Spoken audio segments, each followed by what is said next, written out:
because drainage is very important. But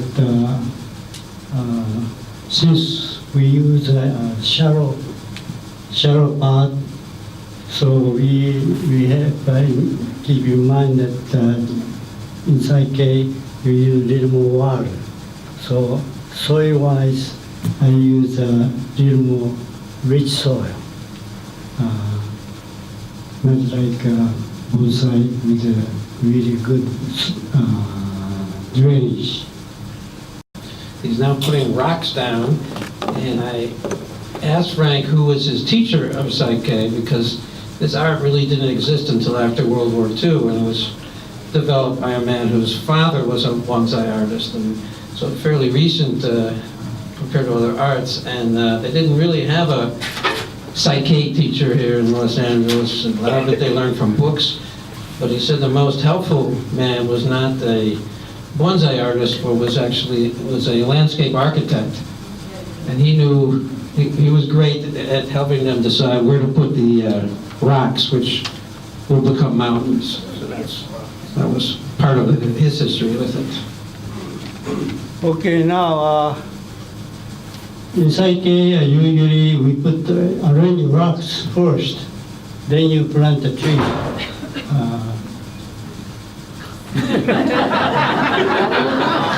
You say so.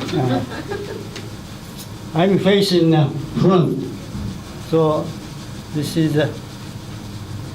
the front here.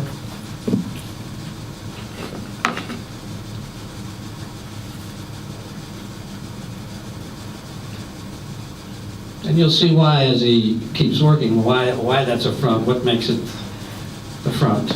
And it'll be clear that that's the only place it would be logical to have the front of it. And Frank does this fairly often at meetings like this or at bonsai conventions, and so they sell for hundreds of dollars, and at the auction, the last one that I went to, sold for $1,600. So unless, well, you might have, but unless you put in $1,600, someone here is going to get a bargain. But I wanted you to have some idea of what the value might be. It's always hard to put a value on art, and I knew that Frank would be too humble to bring it up. Junipers are used very often in bonsai for a few reasons. Not most, but a lot of bonsai trees are evergreens, because although you can make them with almost any kind of plant, but if you use a plant that has very big leaves, it's not going to be in proportion to the bonsai. So with something that has needles, it works easier. And junipers, especially this kind of juniper, are very hardy. I haven't killed one yet, and I learned the other day also that they're very hard to overwater, so that's good, because I'm always, like a lot of people, wondering, is this too much? Frank is considered to be one of the top, 5 bonsai artists in the country, and certainly the top Saikei artist. And his works are the Hunting Gardens, and a special honor was when he was asked for a Saikei to be at the National Arboretum in Washington. And so one of his Saikeis is on permanent display there. Excuse me. Rock placement and tree placement is about done. Okay. Okay, the rocks and the trees are placed where he'd like them to be. And tell again, which is the front? This is the front. So this lower one, for the perspective to make this even look farther away, it makes sense to have the smaller ones in the back and the largest one over there.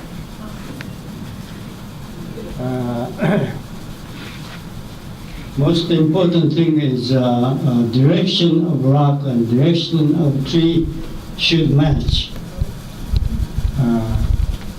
what I mean is that this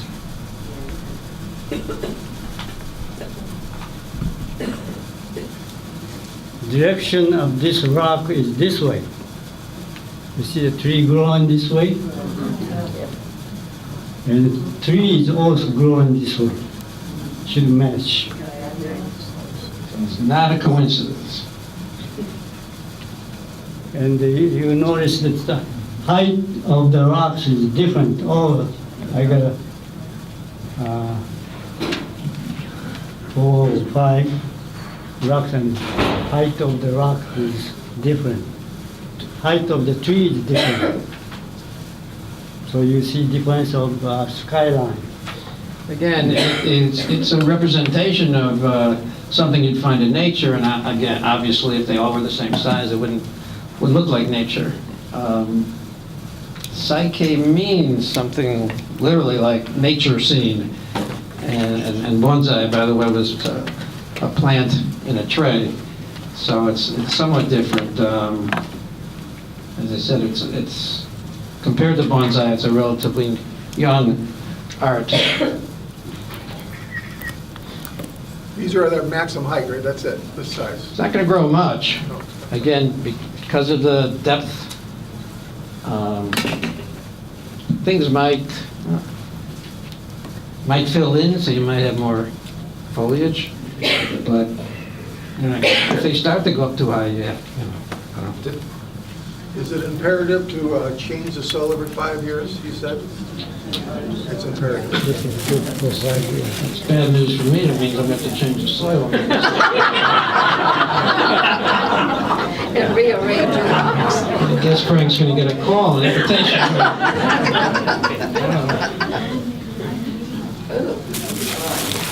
Well, how do you know when it's time to change the soil? I mean, if everything looks good, you leave it alone? Frank, when do you know, if the trees all look green, everything's going okay, do you still change the soil? No. No, leave it alone. So obviously, when you repot anything, it's important that these roots don't get dry during this process. So they were pretty wet when you put them here, and we'll continue to spray them and keep them wet during the whole process. Are these strictly outdoor plants? Yes. Yeah.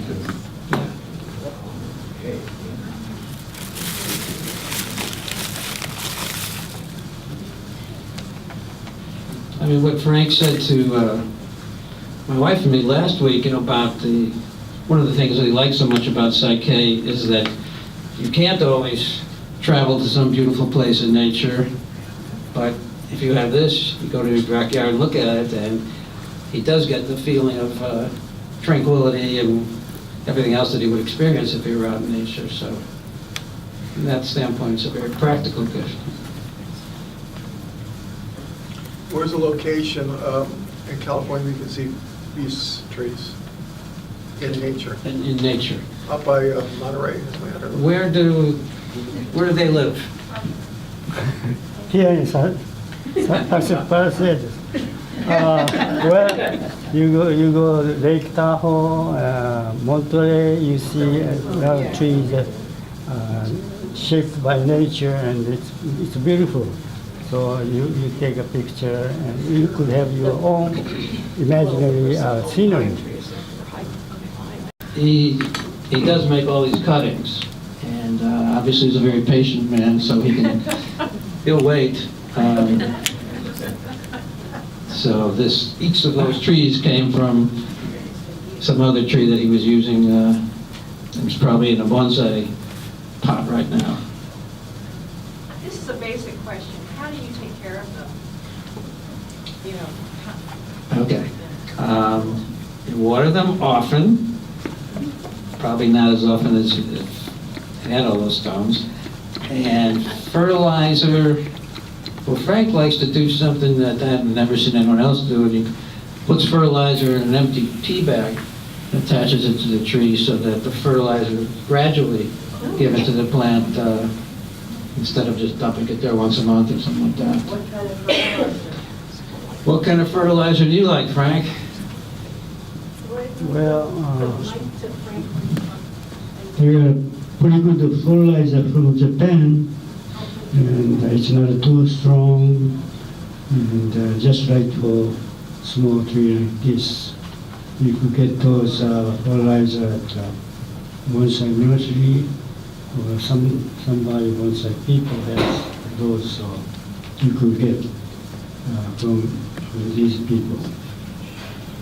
Do you use any other kind of plants for Saikei besides juniper? Yes, you could use any kind, but with the smaller leaves, because you see in Saikei,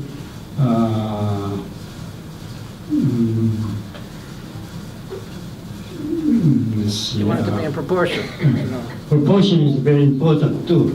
So you're not going to use a big leaf, trees bigger than rocks. That doesn't make any good scenery. So you gotta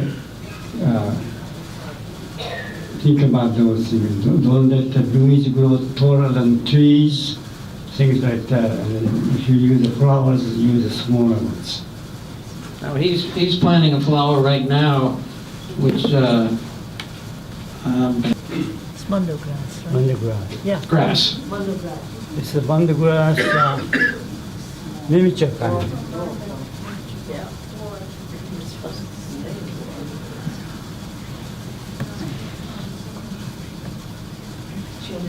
So it looks like it wouldn't be deep enough to put that in there, but he just made a little hole. It's still not very deep, but it fits, the roots fit in there.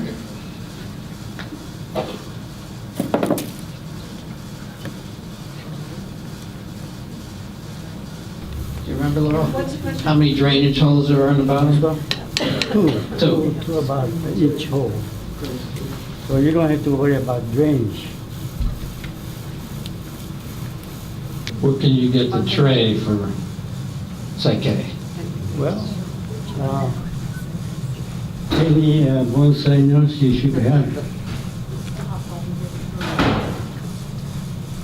So again,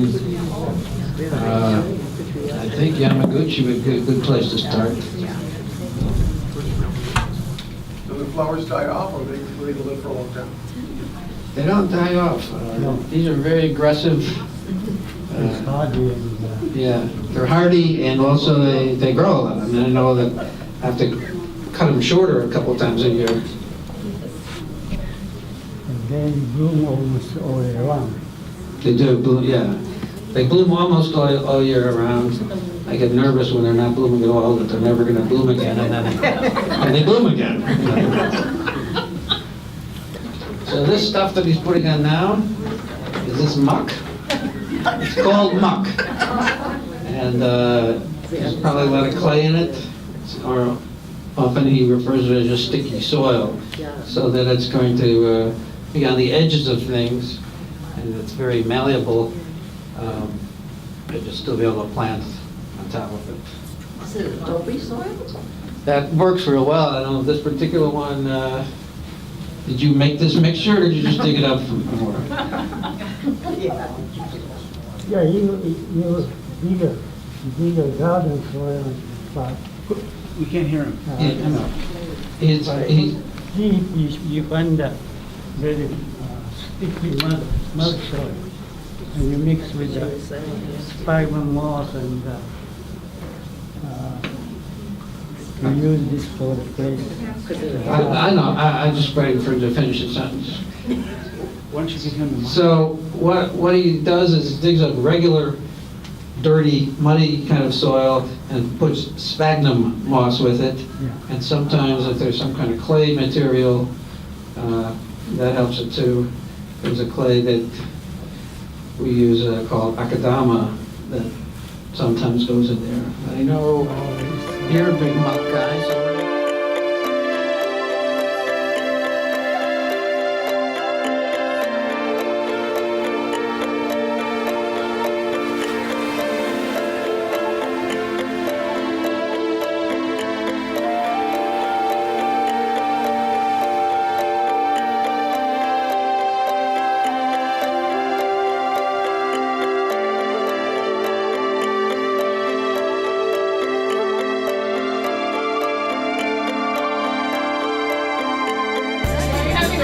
You're not gonna sell more when he's finished?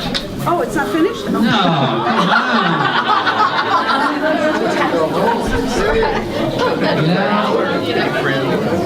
You got people sabotaging you every step of the way. This is a difficult thing.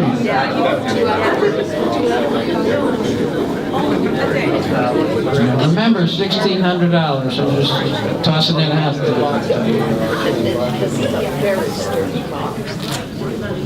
And Frank has threatened to retire in 50 years, in which case there won't be any new ones, so just saying, this might be the time. If anyone's here with any young children or babies, it would be a great, it would be a great investment, and you could watch him grow as you watch this grow. So if you don't, it depends how much you care about the kid, really, I guess. So it's up to you. Very short line now at the tickets, by the way.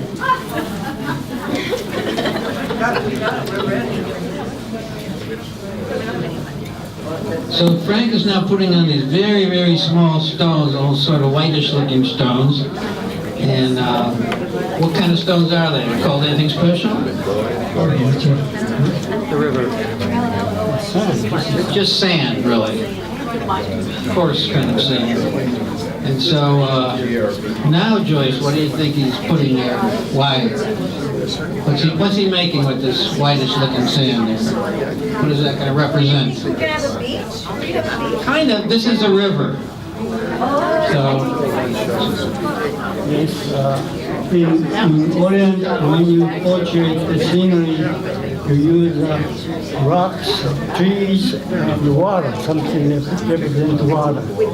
This is what it is supposed to be. so those are the elements always: rocks, trees, and water. Some kind of water effect, whether it's a lake, water, river, pond.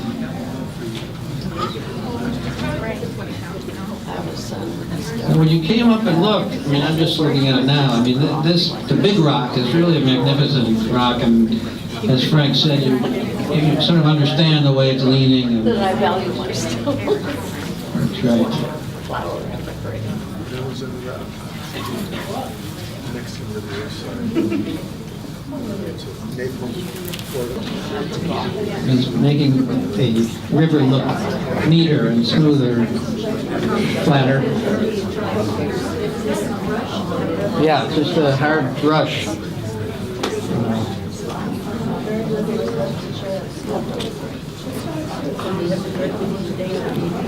Would you say this is an island, or how would you characterize it?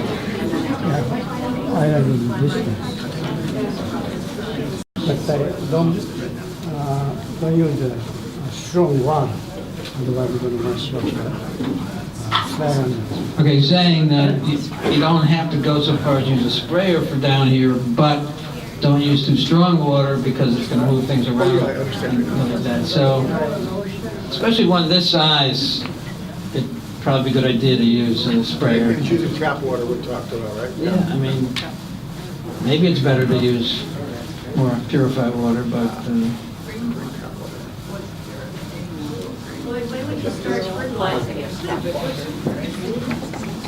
when would you start fertilizing? You don't have to wait 30 years. You don't have to be. What did he say? He said he doesn't need fertilizer. He certainly doesn't need fertilizer for a while, in terms of months. The tree gets kind of yellowish leaves instead of green leaves. Then you feed the plants. So if it looks healthy, leave it alone. Don't fertilize it. And if it starts to not look so healthy, then fertilize it. What's a sign of being unhealthy? The color of the leaves, the foliage, if it turns yellowish or brownish, that would be a good idea. And again, as he said, and then I later repeated, this particular kind of juniper is very hardy, so it's unlikely that you're going to have a big problem as far as with water or fertilizer. It's not like years from now, This will be the shooter. How long is this machine for? Or you put it out where you got sun and... Would you keep this in the shade for a month or two? Yeah, I was going to tell you. Okay. Now the most important thing is you keep it in shade, at least the same shade, in order to keep the moss green. Trees okay, but if you leave it in the sun, this moss gonna turn yellow, brown. So it's nice to have this one in the shade, full shade. For how long? Well, he's saying to keep it in the shade, and not worry so much. Can you use a screen? You know, one of those screens that we use? Yes, I think it's a great idea.